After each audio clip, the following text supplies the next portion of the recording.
Netanyahu के घर के करीब गिरा लेबनान से आया ड्रोन एयर डिफेंस को भेदने में रहा कामयाब। हिजबुल्लाह के लेबनान से इजराइल की इमारत पर ड्रोन अटैक किया गया है। इस हमले के जरिए प्रधानमंत्री नेतन्याहू के घर को निशाना बनाने की कोशिश की गई है। इजराइल में हाइफा केसरिया इलाके में ये हमला किया गया। प्रधानमंत्री नेतन्याहू के प्रवक्ता ने बयान जारी करते हुए कहा कि प्रधानमंत्री के घर की तरफ एक यूएवी यानी मानव रहित हवाई वाहन लॉन्च किया गया था। प्रधानमंत्री और उनकी पत्नी वहां नहीं थे और इस घटना में कोई हताहत नहीं हुआ। इजरायली सुरक्षा बलों ने इस हमले की पुष्टि करते हुए कहा है कि ड्रोन एक खुले इलाके में गिरा जिसमें कोई हताहत नहीं हुआ है। आईडीएफ का कहना है कि आज सुबह हाइफा क्षेत्र में बजने वाले वार्निंग सायरन लेबनान से दागे गए रॉकेट से बच उठ गए थे।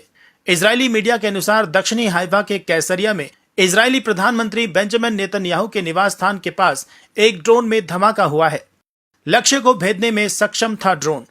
जो जानकारी सामने निकल कर आ रही है उससे पता चला है कि ड्रोन सीधे अपने लक्ष्य को हिट करने में सक्षम था। इजरायली सुरक्षा बलों ने स्वीकार किया कि ड्रोन उसका एयर डिफेंस सिस्टम हमले को रोकने में विफल रहा, जिसकी वजह से यह हमला हुआ को भेद दिया और उस इलाके में घुस गया।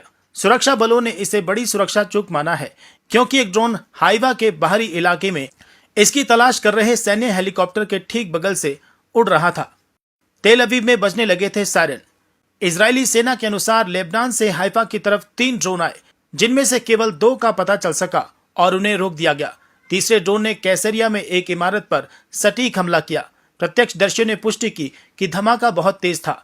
ड्रोन लेबनान से लगभग 70 किलोमीटर की दूरी से उड़ा और सीधे कैसरिया में एक इमारत से टकराया, जिसके छर्रे एक पड़ोसी इमारत तक पहुंच गए। ड्रोन के इजरायली हवाई क्षेत्र में प्रवेश करने के बाद उत्तरी तेल अवीव में गिल्लोट बस्ती में सैन्य ठिकानों पर सायरन बजने लगे। इजरायली सेना भी मान रही है कि इमारत पर हमला करने से पहले ड्रोन 1 घंटे तक ऊपर मंडराता रहा।